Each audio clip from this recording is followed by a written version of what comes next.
साथियों, सर्वप्रथम गाजीपुर बॉर्डर के पास हम हैं इस समय, और जो यहाँ मोर्चा जो लगा हुआ है उसकी लाइव कवरेज हम कर पा रहे हैं, जैसा कि आप सब देख भी पा रहे हैं। स्वामी जी अपना राकेश टिकैत जी को अपनी बातें रखते हुए समाज की तरफ से ये आश्वासन और बधाई दे कि आज उन्होंने अपने पूज्य नेता स्वर्गीय चौधरी महेंद्र सिंह टिकैत जी के उस विरासत को बहुत मजबूती से अपने हाथों में थाम करके और एक मजबूत संघर्षशील नेता का परिचय दिया है। साथियों, कल रात को जिस समय राकेश टिकैत जी ने उनके हृदय में जो किसान के प्रति गंगा और यमुना बह रही थी, जब उनकी वो गंगा यमुना की धारा आंखों से बह करके बाहर निकली और वो भावुक हो गए बोलते बोलते, तो मैं आपको ये कहना चाहता हूँ, मैं 12 बजे रात के मैं देख रहा था वो दृश्य। उस समय मेरे पास बहुत सारे लोगों के फोन आए और लोगों ने उसी समय अपने गांव में, अपने इलाके में कहीं सड़क जाम करने के प्रोग्राम शुरू किए, कहीं पंचायत बुला के यहाँ पहुँचने की योजना बनानी शुरू की। और मैं ये कहना चाहता हूँ कि 26 तारीख को जिस प्रकार से सरकार ने योजनाबद्ध तरीके से अपने कुछ इस प्रकार के लोगों को प्रोजेक्ट करके जो एक दृश्य देश के सामने प्रस्तुत किया था और उससे किसान आंदोलन को एक प्रकार से धक्का लगा था, आज चौधरी राकेश टिकैत के इस संघर्ष और इस त्याग से, समर्पण से वो आंदोलन आज फिर से एक बार पूरी तरह से पीक के ऊपर आ चुका है। आज हजारों ट्रैक्टर फिर से वापस दिल्ली की तरफ चल पड़े हैं। मैं अभी सीधा टीकरी बॉर्डर से यहाँ आ रहा हूँ और जब मैं टीकरी बॉर्डर से चला तो वहाँ पर हरियाणा के उन सारे इलाकों से हजारों लोग अपने ट्रैक्टरों से, ट्रैलियों से, गाड़ियों से, मोटरसाइकिलों से वहाँ पर पहुँच रहे थे। और वहाँ खड़ी करने के बाद सब लोगों का एक ही संकल्प था कि हम एक बार अपने नेता चौधरी राकेश टिकैत जी को जरूर उनको अपनी शुभकामना देंगे, उनको अपना एक प्रकार से समर्थन देंगे और ये आश्वासन देंगे कि तुम आगे बढ़ो, इस देश का किसान तुम्हारे साथ। मैं एक बात यहाँ पर जरूर कहना चाहूँगा,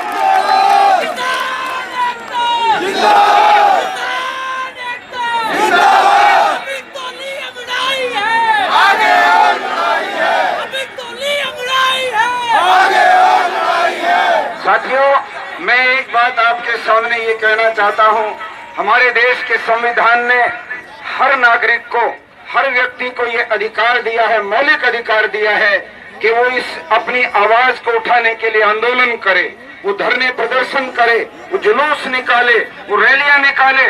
और उसमें शासन की ये जिम्मेदारी होती है कि वो उन लोगों के लिए जो आंदोलन में आते हैं उनके सैनिटेशन का, अर्थात उनके जो लैट्रिन, बाथरूम वगैरह की व्यवस्था, पीने के पानी की व्यवस्था, बिजली की व्यवस्था, और यहाँ तक भी मैं कहना चाहता हूँ ये जो साउंड सिस्टम है इसकी भी व्यवस्था कानूनी तौर पे हमारा अधिकार है कि हमको मिलना चाहिए। किंतु मैं यहाँ पर लानत देना चाहता हूँ उस सरकार को जो अपने आप को इस देश का हितैषी बताती, जो अपने आप को किसानों का हितैषी बताती है, कि उन्होंने यहाँ पर हमारे आंदोलनकारी किसान भाइयों के लिए पानी का भी कनेक्शन काट दिया, बिजली का भी कनेक्शन काट दिया, और रात के अंधेरे में कुछ अपने बंदों को जो किराए पर लाए गए थे, यहाँ के स्थानीय विधायक हमारे साथियों के साथ बदतमीजी करने लगे, हमारे नेता के ऊपर अनेक तरह की गाली गलौज करने लगे। मैं कहना चाहता हूँ सरकार अच्छी तरह से होश में आ जाए और इन किसानों के धैर्य की परीक्षा मत ले। अगर इन किसानों ने अपना जो स्वरूप है वो इस प्रकार से और अधिक व्यक्त कर दिया तो सरकार को लेने के देने पड़ जाएंगे, और इस देश के अंदर बहुत कुछ इस प्रकार का हो सकता है कि उसका परिणाम सरकार को भुगतना पड़ेगा। मैं यहाँ पर एक बात कह के अपनी बात को खत्म करता हूँ।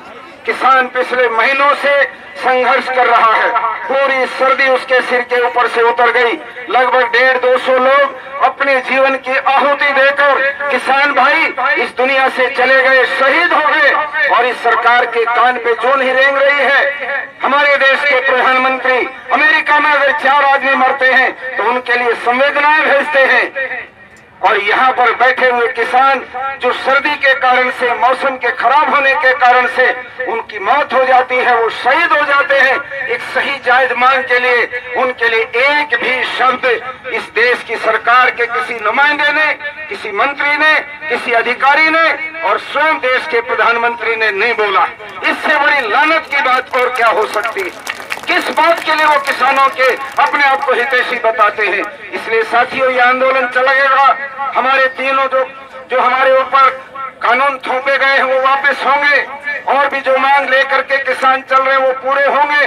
किंतु हमें सब लोगों को बड़े धैर्य के साथ और पूरी तरीके से अपने आप को संयम में, अनुशासन में रखते हुए आंदोलन को चलाना पड़ेगा।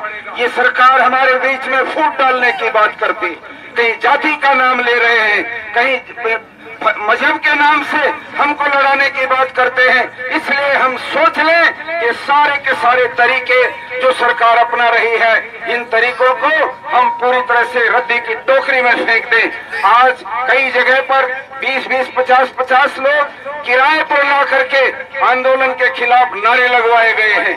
सिंगू बॉर्डर पर भी लगवाए गए, टीकरी बॉर्डर पर भी लगाए गए, और अभी जब मैं यहाँ ऊपर आने लगा था, नीचे भी 20-30 लोग अपने ऐसे ही शोर मचा रहे थे कि ये बॉर्डर खाली करो।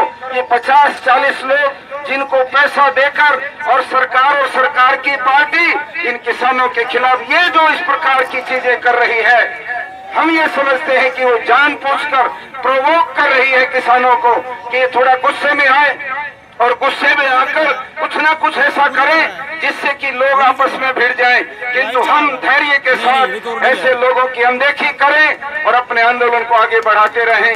फिर एक बार भाई राकेश टिकैत जी को मैं बहुत बहुत साधुवाद देता हूं। भगवान करे उनकी आयु 100 वर्ष तक इन देश के किसानों की लड़ाई लड़ते हुए वो इस अन्नदाता के लिए एक बहुत बड़े मसीहा के रूप में उभरे।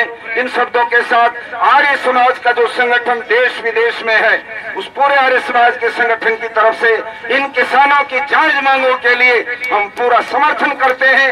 हजारों लोग हमारे इस काम में लगे हुए हैं, और हम साधु सन्यासी होकर के भी जिसका परमिट इस पार्टी ने ले रखा था, वो परमिट भी अब एक प्रकार से रद्द हो गया है।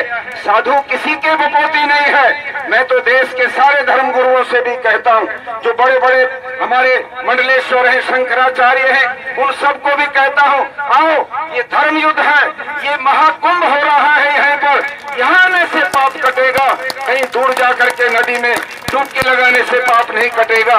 सब लोग यहाँ आ जाएं और किसानों के साथ बैठें, और प्रशासन समझ ले टिकैत अकेले नहीं है।